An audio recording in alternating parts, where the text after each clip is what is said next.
নমস্কার, আমি সুভাষ রঞ্জন বন্দ্যোপাধ্যায়। দেখুন, আপনার জন্ম রাশি বা লগ্ন যদি হয় মীন, তাহলে এপ্রিল মাসের 6 তারিখ থেকে 16 তারিখ পর্যন্ত আপনি আপনার তৃতীয় এবং ষষ্ঠপতিকে আপনার ধনস্থানে বা দ্বিতীয়ভাবে পাচ্ছেন তার নিজের নক্ষত্রে। আপনি জানেন, যে কোনো গ্রহ যখন তার নিজের নক্ষত্রে থাকেন তখন কিন্তু সেই গ্রহটি অত্যন্ত বলবান থাকেন। তাহলে এই সময়টাতে দেখবেন আপনার মধ্যে ইম্পালসিভ এক্সপেন্সেসের জায়গাটা বাড়তে পারে। অর্থ আসার ক্ষেত্র যেমন তৈরি হবে, এর পাশাপাশি কিছুটা হলেও কিন্তু ড্রেনেজ অফ ফান্ড সেটাও কিন্তু হতে পারে। বিশেষ করে অপর ব্যক্তির জন্য অর্থ ব্যয় করার প্রবণতা আপনার বাড়তে পারে। অন্য দিক থেকে আবার এপ্রিল মাসের 14 তারিখ থেকে আপনি আপনার ষষ্ঠপতি রবিকে দ্বিতীয়ভাবে তুঙ্গি অবস্থায় পাচ্ছেন। যদি কোনো লিগাল ম্যাটারের মধ্যে থাকেন, যদি ডকুমেন্টস রিলেটেড কোনো বিষয়কে নিয়ে চিন্তিত থাকেন, এই সময়টাতে আবার আপনি কোনো ডকুমেন্টস, যেটা লিগাল ডকুমেন্টস, সেটা হাতে পেতে পারেন। কোনো আইনি জটিলতার একটা স্থায়ী নিষ্পত্তি সেটা পেতে পারেন। আইন সংক্রান্ত ব্যাপারে বা মামলা মোকদ্দমার ব্যাপারে আপনার চিন্তাভাবনা অনেকটাই কমতে পারে। এই সময়টাতে আবার লোন সংক্রান্ত বা ঋণ সংক্রান্ত ব্যাপারে একটা স্থায়ী সিদ্ধান্তে আপনি আসতে পারেন। লোন রিপে করতে পারার মতন পোটেনশিয়ালিটিও কিন্তু এই সময়টাতে আপনার মধ্যে তৈরি হতে পারে, যদি আপনার জন্ম রাশি বা লগ্ন হয় মীন। এপ্রিল 2026-এ সামগ্রিকভাবে আপনার মেন্টাল হেলথ, আপনার ফিজিক্যাল হেলথ, আপনার কর্মের জায়গা, আপনার অর্থনীতি, আপনার সন্তান ভাগ্য কেমন যেতে পারে, সেই জায়গাটাতে বিস্তারিত আলোচনায় প্রবেশের আগে আমরা সবার প্রথম যেটা দেখব সেটা হচ্ছে 1 এপ্রিল 2026-এ আপনার রাশি বা লগ্নের সাপেক্ষে মহাকাশে নবগ্রহদের অবস্থান কেমন রয়েছে। না, আপনি আপনার রাশিতেই শনি এবং রবি দুটো গ্রহকে একত্রে পাচ্ছেন। আপনার দ্বিতীয়ভাবে বা ধনস্থানে আপনি শুক্রকে পাচ্ছেন, যিনি নিজের নক্ষত্রে অবস্থান করছেন। বৃহস্পতিকে আপনি আপনার চতুর্থভাবে মিথুন রাশিতে পাচ্ছেন। কেতুকে আপনি পাচ্ছেন আপনার ষষ্ঠভাবে, যিনি কয়েকদিন আগেই মঘা নক্ষত্র, যেটি তার নিজের নক্ষত্র, সেখানে সঞ্চার করেছেন। কুম্ভ রাশিতে অর্থাৎ আপনার দ্বাদশভাবে আপনি রাহু মঙ্গল বুধকে পাচ্ছেন। এই মঙ্গল এপ্রিলের 2 তারিখে কুম্ভ থেকে মীনে সঞ্চার করেছেন। তাহলে আপনি যদি আপনার মেন্টাল হেলথটাকে দেখেন, এই মাসটাতে আপনার মধ্যে কম বেশি কল্পনার জায়গাটা কিন্তু অনেকটাই বাড়বে, অনেকটাই স্বপ্নময় জগতে আপনি থাকতে পারেন। আর এর ফলে বাস্তবতা থেকে কিন্তু কিছুটা হলেও আপনি বিচ্ছিন্ন হয়ে পড়তে পারেন এপ্রিল 2026-এ। যদিও শেষের দিকটাতে কিন্তু দেখা যাবে নিজেকে অনেক কিছুই অ্যাকসেপ্ট করাতে পারবেন, আর এই কারণে মানসিক শান্তির জায়গাটা নিজেই কিন্তু তৈরি করতে সক্ষম হবে। ফিজিক্যাল হেলথের দিক থেকে এই মাসটাতে পায়ের কোনো প্রবলেম, পায়ে জল জমা বা পা ফুলে যাওয়া, এই জাতীয় সমস্যা হতে পারে। ঘুমের সমস্যাও কিন্তু কিছুটা হলেও আপনাকে এপ্রিল 2026-এ বিব্রত করতে পারে।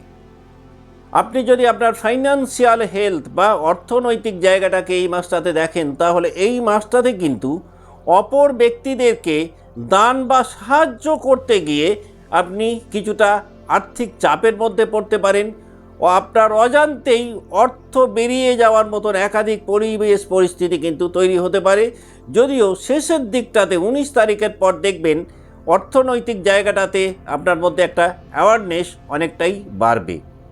আপনি যদি বিজনেস লাইফে থাকেন এবং সেই ব্যবসাটি যদি ইমাজিনেশনের ওপরে কাজকর্মের ভিত্তিতে হয়, সেই ব্যবসাটি যদি হয় ক্রিয়েটিভ ফিল্ডে, তাহলে কিন্তু আপনি খুব ভালো পারফর্ম করতে পারবেন।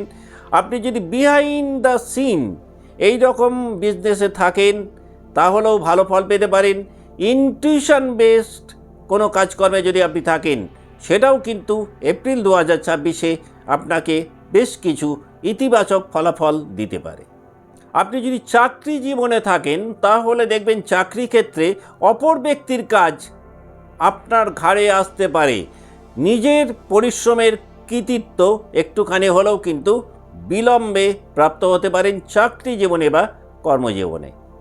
ফ্যামিলি লাইফে কিন্তু দেখা যাবে পরিবারের অন্যান্য সদস্যদের জন্য এই মাসটাতে আপনি অনেক বেশি ডেডিকেট করবেন।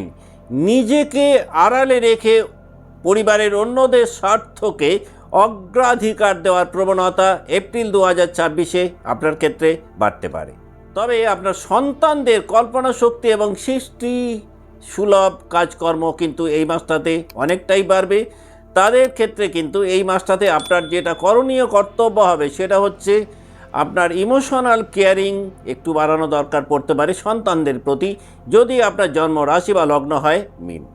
আপনি যদি বিবাহিত জীবনে থাকেন তাহলে কিন্তু দেখা যাবে এই মাসটাতে আপনার পার্টনারের প্রতি আপনার সহানুভূতি এতটাই বাড়তে পারে যে নিজের পাওয়ার জায়গাটা অনেকটা চাপা পড়ে যেতে পারে।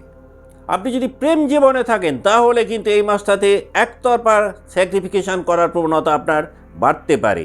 আপনি যদি এখনও পড়াশোনার মধ্যে থাকেন বা শিক্ষা জীবনে থাকেন, সেই পড়াশোনা যদি ক্রিয়েটিভ ফিল্ডে হয় তাহলে রেট অফ সাকসেস অনেকটাই বাড়বে।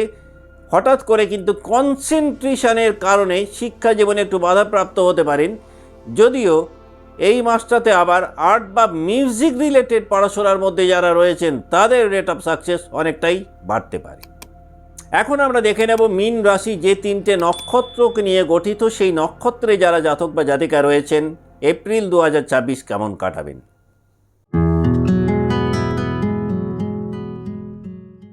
আপনার জন্ম নক্ষত্র যদি হয় পূর্ব ভাদ্রপদ, তাহলে এই মাসটাতে দেখবেন আপনি একটা গভীর আধ্যাত্মিক টান অনুভব করবেন। নিজের ভিতরে কিন্তু একাধিক প্রশ্ন জাগ্রত হতে পারে, যে কোনো দ্বন্দ্ব বা বিবাদের উৎস খোঁজার চেষ্টা আপনার মধ্যে থাকবে। এক কথায় বলা যেতে পারে এই মাসটাতে সত্যের প্রতি অনুসন্ধান করার প্রবণতা আপনার অনেকটাই বাড়বে পূর্বের মাসগুলোর তুলনায়। পুরনো কোনো অভ্যাস ত্যাগ করার প্রবণতা আপনার বাড়তে পারে। যারা বিভিন্ন রকমভাবে কিছু বদ অভ্যাসের মধ্যে ছিলেন তারা দেখবেন এই মাসটাতে সেই জায়গা থেকে নিজেদেরকে রেস্কিউ করতে পারবেন। এপ্রিল 2026-এ আপনি একটা ইনওয়ার্ড জার্নি শুরু করতে পারেন। শেষের দিকটাতে আত্ম উপলব্ধির একাধিক সুযোগ আপনি পাবেন। আপনি যদি মনে করেন এই মাসটাকে আরও কিছুটা প্রমোট করবেন বা একটু বেশি এনজয় করবেন, আপনি খুব ভালো ফল পেতে পারেন প্রত্যেক বৃহস্পতিবারে লক্ষ্মী দেবীর সামনে যদি একটি ঘিয়ের প্রদীপ জ্বালাতে পারেন।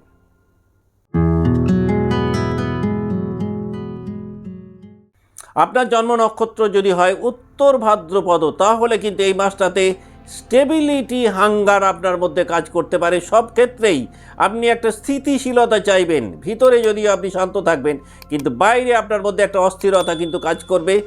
দায়িত্ব বুঝে নেওয়ার মতন জায়গা এই মাসটাতে তৈরি হতে পারে। যে কোনো দিক থেকে একটা গভীর চিন্তা ভাবনার মধ্যে আপনি থাকতে পারেন। তবে এই মাসটাতে ইমোশনালি কিন্তু নিজেকে অনেক বেশি কন্ট্রোল করতে পারবেন, অনেক বেশি গ্রাউন্ডেড ফিল করতে পারবেন। এপ্রিল 2026-এ শেষের দিকটাতে একটা ইনার পিস আপনি পেতে পারেন।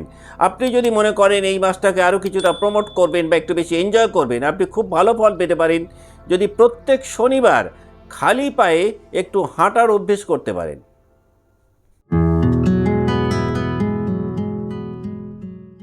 আপনার জন্ম নক্ষত্র যদি হয় রেবতী, তাহলে এপ্রিল 2026-এ আপনি কোনো বড় ভ্রমণের সুযোগ পেতে পারেন। আপনার মোবিলিটি অনেকটাই বাড়বে। আপনার চরিত্রের মধ্যে একটা বেশ নমনীয়তা দেখা যেতে পারে। অপর ব্যক্তির পাশে দাঁড়ানোর প্রবণতা কিন্তু এই মাসটাতে বাড়বে। বেশ কিছু দান ধ্যান বা সাহায্য করার কাজে আপনি অন্যদের থেকে অনেকটাই এগিয়ে থাকবেন। আপনি যদি ক্রিয়েটিভ ফিল্ডে থাকেন তাহলে আপনার ক্রিয়েটিভ এক্সপ্রেশন পূর্বের তুলনায় অনেকটাই উন্নত হবে। এই মাসটাতে আধ্যাত্মিকতার প্রতি আপনার ইন্টারেস্ট ডেভেলপ করতে পারে। আপনার আচরণের মধ্যে পূর্বের তুলনায় অনেক বেশি সেনসিটিভিটি দেখা দিতে পারে। এই মাসটা কিন্তু আপনার একটা কমপ্লিশন ফেজ বলা যেতে পারে। যেটা অতীতে শুরু করেছিলেন সেটা কিছুটা হলেও কিন্তু পূর্ণতার দিকে যেতে পারে।